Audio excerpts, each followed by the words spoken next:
വകതിരിവ് എന്ന് പറഞ്ഞൊരു സാധനമുണ്ട്. അതുണ്ടോ എന്ന് നമ്മളൊന്ന് പരിശോധിക്കണം. വകതിരിവ് ഉണ്ടോ എന്നുള്ളത്. അല്പബുദ്ധികളെ വകതിരിവ് പഠിക്കുവിൻ, ഭോഷരെ ശ്രദ്ധിക്കുവിനും. ചില ആൾക്കാരുണ്ട് കേട്ടാ, അവർക്ക് വായി തോന്നണതൊക്കെ വിളിച്ചു പറയും. അവർക്ക് തോന്നണതൊക്കെ അവർ ചെയ്യും.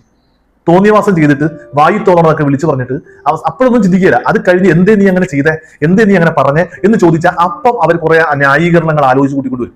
ആ ന്യായീകരണങ്ങളിൽ പ്രധാനപ്പെട്ടത് എന്ന് പറയാമോ, പുരോഗമന ചിന്താഗതി എന്ന് പറയുന്ന ചിന്താഗതിയുടെ ഒരു ഭാവമായിരിക്കും അവര് കൊണ്ടുവരുന്നത്. ഞങ്ങളുടെ സ്വാതന്ത്ര്യം, ഞങ്ങളുടെ ഫ്രീഡമാണ്.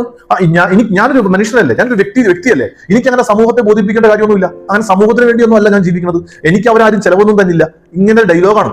ഈ എന്താ സംഭവിച്ചത് അറിയാവാ, വായി തോന്നുന്നത് വിളിച്ചു പറഞ്ഞതാണ്, അബദ്ധമാണ്, ഇത് സമ്മതിക്കൂല, തോന്നിയവാസമാണ് ചെയ്തേക്കണേ. ഇപ്പൊ ഇങ്ങനെ ചെയ്തെങ്കിൽ കുറച്ച് കഴിയുമ്പോൾ വേറെ രീതിയിൽ അവർ ചെയ്യും. അപ്പൊ അവർക്ക് അങ്ങനെയാണ് തോന്നണേ. ഈ വകതിരിവ് എന്ന് പറയുന്ന ഒരു സാധനമുണ്ട്. അതെന്താ പറയാമോ, വകതിരിവ് എന്ന് പറഞ്ഞാൽ ശരിക്കും ഞാൻ ഈ ചെയ്യണത് മുഴുവനും എന്നോട് ആരെങ്കിലും ചെയ്താൽ എനിക്ക് എങ്ങനെയാണ് അത് തോന്നണത് എന്ന ഒരു ചിന്ത ഉണ്ടല്ല, അതിന് പറയുന്ന പേരാണ് ഈ വകതിരിവ് എന്ന് പറയുന്നത്. ഞാൻ ഈ ചെയ്യണ കാര്യങ്ങൾ എന്നോട് ആരെങ്കിലും ചെയ്താൽ എനിക്ക് എങ്ങനെ അത് തോന്നും, അതാണ് വകതിരിവ്. അങ്ങനെ ചിന്തിക്കാൻ നമ്മളെ കൊണ്ട് പറ്റിയാലേ നമ്മുടെ ചിന്താഗതികളും നമ്മുടെ വർത്തമാനങ്ങളും പ്രവൃത്തികളും കുറച്ചുകൂടി കൂടുതൽ മാന്യതയുള്ളതാവും. മറ്റുള്ളവരെ ബഹുമാനിക്കുന്നതൊക്കെ അവിടെയാണ്. ഞാൻ അയാളുമായിട്ട് ചേരൂല, അതുകൊണ്ട് ഞാൻ അങ്ങനെ അയാളുടെ വർത്താനം എനിക്ക് ഇഷ്ടപ്പെട്ടില്ല, ഞാൻ അടിച്ച് അങ്ങനെ പറയും, ഇങ്ങനെ പറയും. വകതിരിവ് കിട്ടാൻ പരിശുദ്ധാത്മാവ് നമ്മളെ ഓരോരുത്തരെയും അനുഗ്രഹിക്കട്ടെ.